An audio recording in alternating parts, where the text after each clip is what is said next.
నమస్తే, నా పేరు ప్రశాంతి. వై న్యూస్ కు స్వాగతం. పార్టీకి అంకిత భావంతో పనిచేసే వారికి భారతీయ జనతా పార్టీ సరైన సమయంలో తగినంత గుర్తింపు ఇస్తుందని కేంద్ర మంత్రి శ్రీనివాస్ వర్మ అన్నారు. శాసన మండలికి రెండవసారి ఎన్నికైన సందర్భంగా రాజమండ్రిలో సోము వీర్రాజు అభినందన సభ జరిగింది. ఈ సభకు ముఖ్య అతిథిగా విచ్చేసిన కేంద్ర మంత్రి శ్రీనివాస వర్మ అనపర్తి ఎమ్మెల్యే నల్లమల్లి రామకృష్ణారెడ్డితో కలిసి సోము వీర్రాజును ఘనంగా సత్కరించారు. క్షేత్రస్థాయిలో కార్యకర్తగా తిరిగి పార్టీ విధానాలని ప్రజా బాహుళ్యంలోకి తీసుకువెళ్ళగలిగారో, ఎవరైతే నిబద్ధత కలిగినటువంటి కార్యకర్తలుగా పనిచేశారో వారిని అందలం ఎక్కించడం లాంటి ఒక అద్భుతమైనటువంటి కార్యక్రమాన్ని భారతీయ జనతా పార్టీ తొలి నుంచి కూడా చేపడుతూనే ఉంది. అందులో భాగంగానే ఇందాక చెప్పారు, 3 దశాబ్దాల పాటు కార్యకర్తగా అనితర సాధ్యమైనటువంటి కార్యక్రమాలు నిర్వహించినటువంటి వ్యక్తిగా భూపతిరాజు శ్రీనివాస్ వర్మ గారికి కేంద్ర మంత్రి పదవి ఇవ్వటం, అదేవిధంగా మాధవ్ గారికి ఎమ్మెల్సీ ఇవ్వటం, అదేవిధంగా ఇవాళ సోము వీర్రాజు గారిని రెండో పర్యాయం సైతం ఎమ్మెల్సీగా తీసుకోవడం అంటే దీన్ని బట్టి అర్థం చేసుకోవాల్సింది ఇక్కడ డబ్బు మరొకటి ప్రధానం కాదు, కులం ప్రధానం కాదు. కేవలం నిబద్ధతతో పనిచేసినటువంటి వాళ్ళు, అంకిత భావంతో పనిచేసినటువంటి వాళ్ళు, నిరంతరం పార్టీ ప్రయోజనాలని కాపాడడానికి కృషి చేసినటువంటి వారికి మాత్రమే భారతీయ జనతా పార్టీ ప్రత్యేకత స్థానం ఇస్తుందనేటువంటి మాటని ఈ సందర్భంగా అర్థమవుతూ ఉంది. మొదటి సమావేశానికి వచ్చినప్పుడు రాజమండ్రిలో సుబ్రహ్మణ్య మైదానంలో జరిగినటువంటి సమావేశంలో ఆయన రాష్ట్ర బీజేపీ కార్యదర్శిగా బాధ్యతలు స్వీకరించారు.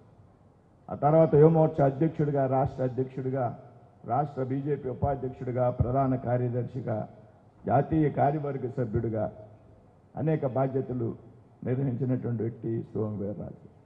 ఈ రాష్ట్రంలో ఉన్నటువంటి ప్రతి ఒక్క బీజేపీ కార్యకర్త గుండెల్లో ఉన్నటువంటి వ్యక్తి సోము వీర్రాజు గారు అని చెప్పడంలో సందేహం లేదనేటువంటి విషయాన్ని సందర్భంగా, అంటే పని చేసేటువంటి క్రమంలో కొన్ని ఇబ్బందులు ఉంటాయి. కూటమిలో ఉన్నటువంటి సందర్భంలో కొన్ని ఇబ్బందులు ఉంటాయి. మిత్రపక్షాలతో కలిసి పనిచేసినటువంటి సందర్భం అంటే ఎక్కడ కార్యకర్తలకు అవమానం జరిగినా, భారతీయ జనతా పార్టీ చిన్నచూపు చూసినా సహించకుండా నిర్మోహమాటంగా కార్యకర్తల తరఫున మాట్లాడేటువంటి ఏకైక వ్యక్తి సోము వీర్రాజు గారు అనేది సందేహం ఉంది.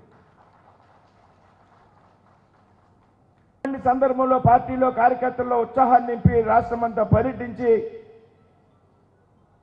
కార్యకర్తలకు భరోసా ఇచ్చినటువంటి వ్యక్తి సోము వీర్రాజు గారు. ఆ తర్వాత 24 ఎన్నికలు జరిగాయి.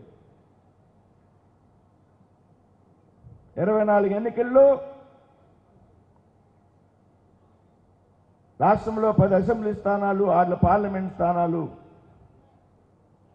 భారతీయ జనతా పార్టీకి పొత్తుల్లో భాగంగా కేటాయిస్తే సోము వీర్రాజు గారికి ఎక్కడా కూడా పోటీ చేయడానికి అవకాశం రాలేదు. ఆయన అడగలేదు. పార్టీ చేయమంటే చేస్తాను, లేకపోతే చెయ్యను అని చెప్పినటువంటి ఏకైక వ్యక్తి సోము వీర్రాజు గారు అనేటువంటి విషయం మీ అందరికీ వాళ్ళు చెప్తున్నా. చాలామందికి విషయాలు తెలియాలి కాబట్టి మీరంతా అడగండి. మీరు అడగండి. సీట్ అడిగేటువంటి విషయంలో ఈ రాష్ట్రంలో ఎవరికైనా హక్కు, అధికారం ఉన్నాయంటే అది మీకు ఉంది, అడగండి అంటే నేను అడగను. పార్టీ అవకాశాన్ని బట్టి పార్టీ అవకాశం ఇస్తుంది, కానీ నేను అడిగేటువంటి ఆలోచన నాకు లేదు. ఇది భారతీయ జనతా పార్టీలో పద్ధతి కాదని చెప్పినటువంటి వ్యక్తి సోము వీర్రాజు. అనంతరం ఎంత అదృష్టమో చూడండి, కార్యకర్తలందరూ కూడా ఎంత ఆనందదాయకమైన విషయమో చూడండి. నా కోసం మన ఆర్గనైజేషన్ కోసం 2 స్పెషల్ ఫ్లైట్లే. ఆర్గనైజేషన్ ఏ విధంగా ఆలోచిస్తుంది, నాతో 3 రోజులు మానిటరింగ్ చేశారు మన పెద్దలందరూ కూడా. ఇది చిన్న విషయం కాదు. పని చేస్తే దక్కేటువంటి ఒక ఆలోచన, అదృష్టం అన్నాం, ఆలోచన చేస్తుంది ఆర్గనైజేషను. ఇది మన సంస్థలో ఉన్నటువంటి లక్షణం, వేరే సంస్థల్లో లేదని నేను అన్ను. కార్యకర్తలు ఎవరైనా రక్షించుకుంటారు. ఆ దృష్ట్యా పని విధానాన్ని మార్పులు చేయండి. పని విధానంలో ఒక కమిట్మెంట్తో కొన్ని ఆలోచనలు నిర్మాణం చేయండి. తప్పకుండా వర్మ గారిని మరొకసారి